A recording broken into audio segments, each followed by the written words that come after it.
Hello VC, how's everyone doing tonight? Edwin here, Pretty Green Vinyl guy with a second vinyl update of January 2019.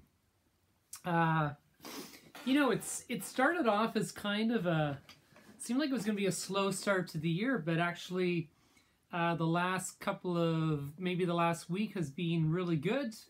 Good enough that I wanted to come right back and do another video.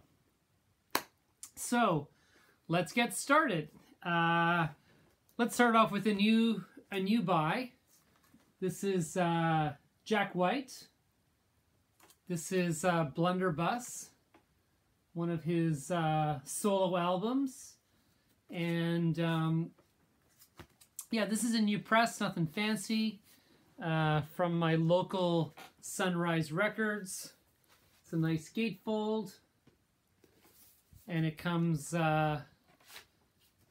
with a lyric sheet, which is quite nice,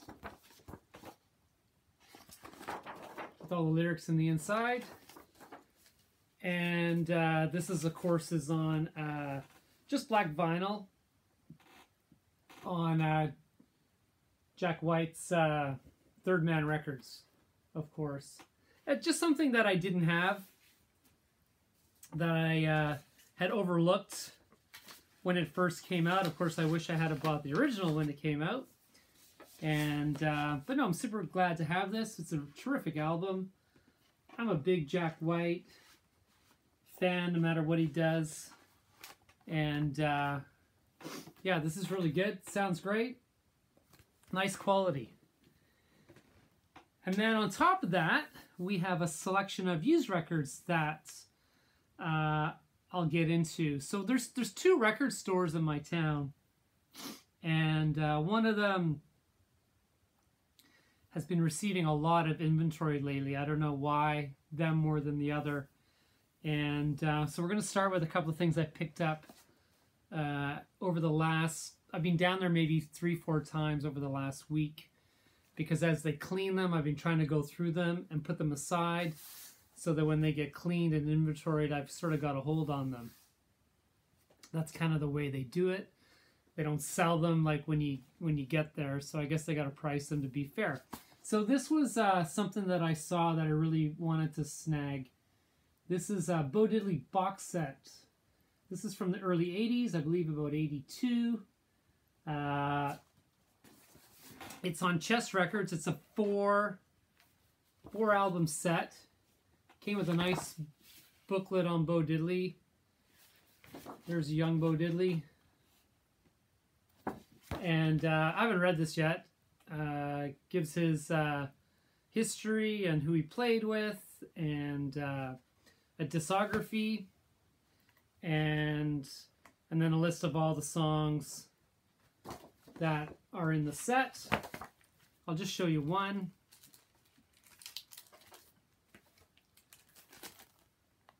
Nice Chess Records. I put them in the archival sleeves. The vinyl's in really good shape. There was side one of the first album, had a kind of a mark on it, and I did listen to it in the store before I purchased it, and you can't hear it at all. And then the rest are mint. So I don't know what happened there. It could even have been something on the record from when it left the actual factory. So from 1960 to 1969, Bo Diddley box set on Chess. You'd see it's got a barcode, so it's not super old. It might even be later than, might be more mid-80s. I think I did read somewhere that it was also available on CD, so that would answer that. Next I have an original Nas record, Todd Rundgren. And unfortunately, nice gatefold. Let me just put that down. So there's the front cover. You can see there's an issue right here. But other than that, it's in pretty good nick. Nice gatefold of the boys. This is on Rhino Records. Nice simple yellow label. That's a dog hair. Max is in here somewhere. It's under my desk. his hair, I don't know, it gets in everything. I'll clean a record, I'll seal it, I'll put it in a plastic bag and everything, and next thing you know, you open it 3 weeks later and his hair's on it. So that's the way it goes. Actually, I'll bag those later. So yeah, super cool. My first Nas record. I don't know a lot about Nas, other than that there's sort of this sort of 60s.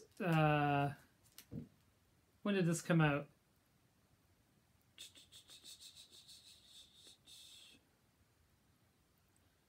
Edwin, you should have been better prepared. I can't see a date anywhere. Oh well. Anyway, this is yeah, it's a US pressing. I think Hello It's Me was the bigger song on this. And yeah, very, very cool. Very happy to have that. One of my favorites, who I'm slowly starting to build in my collection. This is John Prine. He was actually nominated for the Hall of Fame this year. He didn't get in, but he did get into the Songwriters Hall of Fame. And this, I guess, is his classic album. This is a re-release from the 80s. This has Sam Stone on it, which was his, not really a hit song, but, you know, the song that people would probably link to John Prine. He's actually coming to Vancouver in August. And I was thinking of going to see him. He's playing at the Queen Elizabeth Theatre, which is just a fantastic venue to see. I've seen quite a few artists and bands there over the years. This originally was a 1971 release. And yeah, John Prine is, a lot of people think, you know, he's up there with the, you know, the Dylan and whatnot of America for his songwriting. All right, Belle and Sebastian. This is Tiger Milk. This is an original pressing. It's got a little bit of water staining here. Otherwise, it's in really good shape. And this is the original. Belle and Sebastian are a Scottish band. How would you describe their music? You know, almost a hint of 60s. It's wonderful music. It's great background music. You know, it's just, you just put on the album and you just let it play on. It doesn't have any big distinction to it, but it's wonderful. It's relaxing. It's really good. And this is one of their better albums. Still going strong today, I believe. And yeah, Tiger Milk. And we got some classic soul here. This is nothing special about the pressing, but this is Al Green's Greatest Hits. Something I didn't have in my collection. Any Al Green, you know, one of the greatest singers of any generation. Hey, Max. And yeah, just a Greatest Hits. Just, I didn't have anything, so this is a way to go. It was in a used bin I was flipping through the other day. Side one's fantastic. And side two has, of course, Let's Stay Together, which was arguably his biggest song. Then we got some more Chess records. This is Howlin' Wolf, The Real Folk Blues. I just bought this because it's Howlin' Wolf, and if you see Howlin' Wolf in a bin when you're flipping through, you're supposed to buy it, right? I mean, there's no argument to that. I haven't even listened to this yet. It's obviously a repress. Again, it's got a barcode on it, so that's a good indicator. They call this the original Chess Master Series. Same label as the Bo Diddley. And yeah, growing the Howlin' Wolf collection. Blue Cheer. This is a reissue of their first album. This came, I think it's a 2002 reissue. And this, of course, has Summertime Blues on it. It's on a Philips label, but like I say, it's 180 gram. And, you know, there's no way you can afford the original unless you just happen upon it. Blue Cheer, of course, you know, innovators of maybe heavy metal, some psych rock, some blues power rock. And, you know, Tragedy, the main singer, bass player, I think he ended up in a mental institution. And that was the end of Blue Cheer. I believe he's back out, though, and performing possibly to this day. I was trying to remember. I read some stuff a while ago, but yeah, possibly. Little audiophile press here. This is the Half Speed Mastered series. This is Bruce Cockburn. I see Americans show Bruce Cockburn records, and they say Bruce Cockburn. It's Cockburn. For those who don't know, Bruce Cockburn's a singer-songwriter from Canada, folk singer, and yeah, he's a bit of a Canadian legend. He's won many Junos, and I'm sure he's in the Canadian Music Hall of Fame and the Canadian Songwriters Hall of Fame. I mean, he's a big name up here in Canada. He's also an amazing guitar player, which often gets overlooked. Pardon me. And this album is probably some of his best guitar playing. So if you like that nice finger-picking acoustic guitar with some nice harmonies, some great songs, this is a good album to pick up. And being a half-speed mastered, it sounds amazing. And this is not going to be an expensive album because, you know, his fame doesn't go too far outside of Canada. Wondering Where the Lions Are. If you look that up on YouTube, that's a fantastic song. Great melody. That's Bruce Cockburn. Here's another legend, Mr. Sam Cooke. This is Try a Little Love on the RCA Victor label. This is an original Canadian pressing. Little paragraph. This was released right after Sam Cooke's death. And there's a couple of paragraphs on the back here by Sammy Davis Jr. talking about how amazing Sam was. You know, how he was a natural singer, just, you know, not a technical singer, just sang from the heart. He had it all. And just the upset how he and all the fans were that he was taken too soon. I think it's awesome that he's got a cigarette in his hand. You never see that today. This is a stereo press. This has Tammy on it. You Send Me. To Each His Own. Try a Little Love. You're Always on My Mind. Many great classic songs. More on the love theme. Mr. Sam Cooke. This was a good buy. Dire Straits, Love Over Gold. This has Telegraph Road and Industrial Disease, and the title, the album title, Love Over Gold, is a great song. Private Investigations. This is a great album.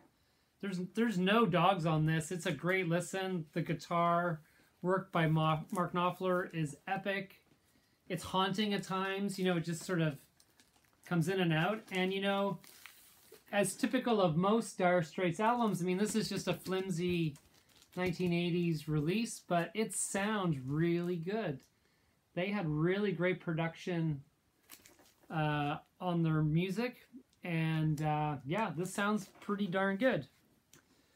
Now, here's one I show a lot because I really love her and trying to get as many as I can. This is Nina Simone Sings the Blues. This is an original stereo pressing from the US. Nope, from Canada, pardon me. That's in pretty darn good shape. And You know, this is on that RCA Dynagroove, they called it, which I think was like an sort of like an early audiophile type pressing. This sounds really good. It's really held its sound. This is a pretty weighted album. There were a few marks on this, but actually, you know what? It actually is in really good shape. Just sounds fantastic.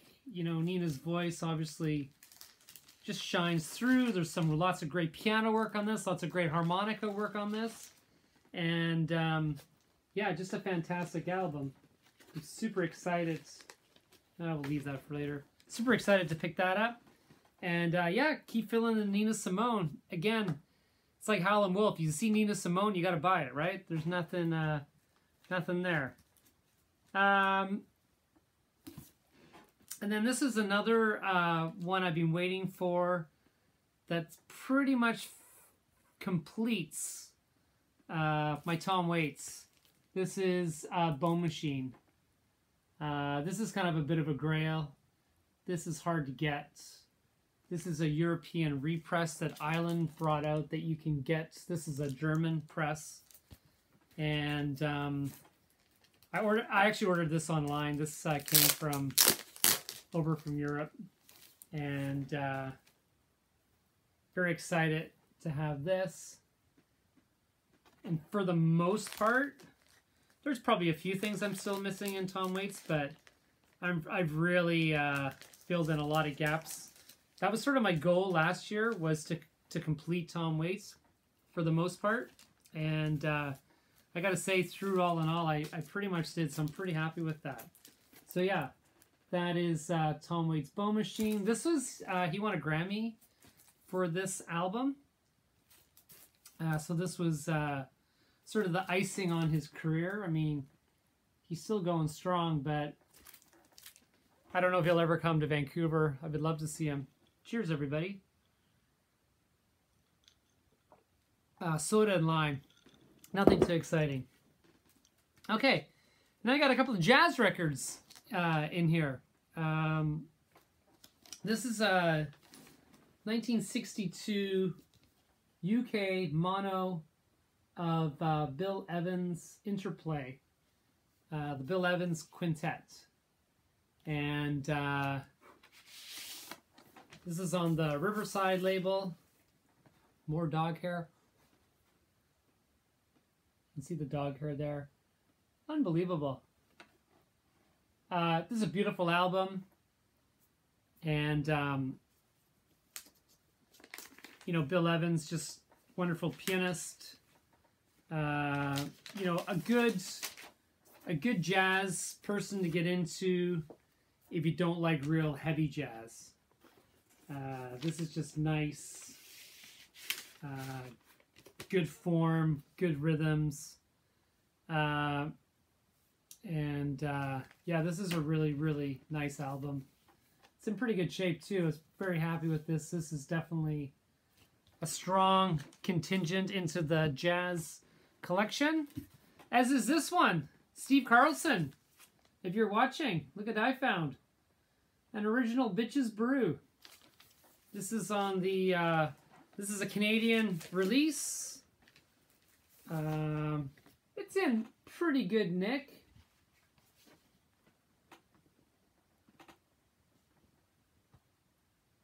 There's a few marks and there's some ring wear.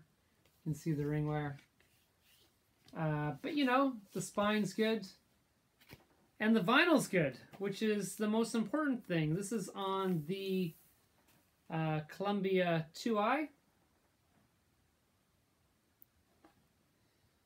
And yeah, as I said in the vinyl tag for 2019, the question, what holes are you wanting to fill this year? And Miles Davis was one of the ones I had mentioned.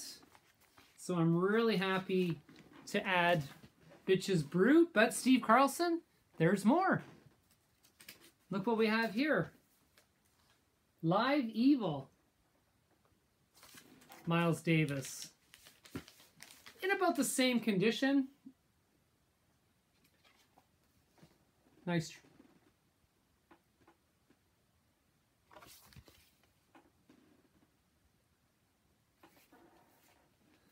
Maybe my... Yeah. I didn't know anything about this album, but you know, also on the Columbia 2i,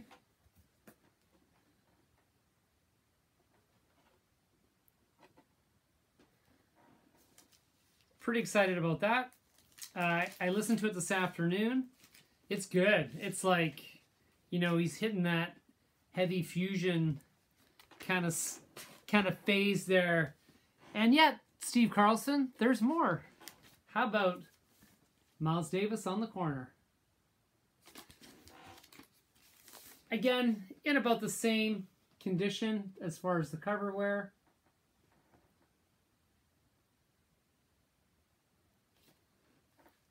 There's the back. You can see a little bit of ringwear there. And also, artwork's amazing, isn't it? It's like just holding a piece of, you know, now when you have the argument over vinyl versus CDs, I mean, look at that. That feels like you're holding a piece of art, a piece of history. This is also on the Columbia 2i. And this one's in really good shape. And sounds amazing. So this is where Miles is actually playing more organ than he is trumpet, which is kind of interesting. And yeah, just fantastic. Super pumped. 3 Miles Davises, and it's only January. It's gonna be a great year. And then this is, I guess we'll end on this one because this is a pretty spectacular find. This is John Coltrane, My Favorite Things. And this is actually a Japanese pressing, without the obi, unfortunately. But there's the insert. There's what else they were putting out. There's the rice paper sleeve. And that's on the Atlantic label.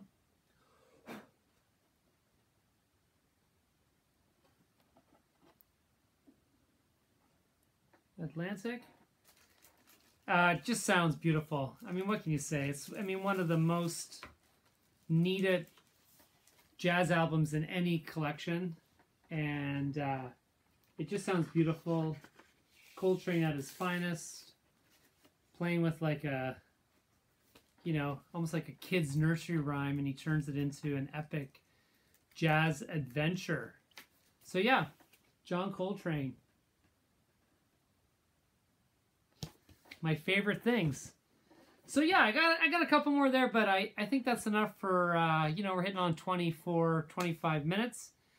So yeah, so, you know, pretty, everyone's on a roll with the VC. We got, you know, everyone's into contests. You got, I got to still do the Omaha Introverts contest. I did Robert Z's. If you haven't seen that, you can check it out. I also did a thread that Tales from the Crate Andrew started about sort of, you know, 10 deep cuts, 10 albums with the songs that are sort of, you know, they don't get the love they deserve.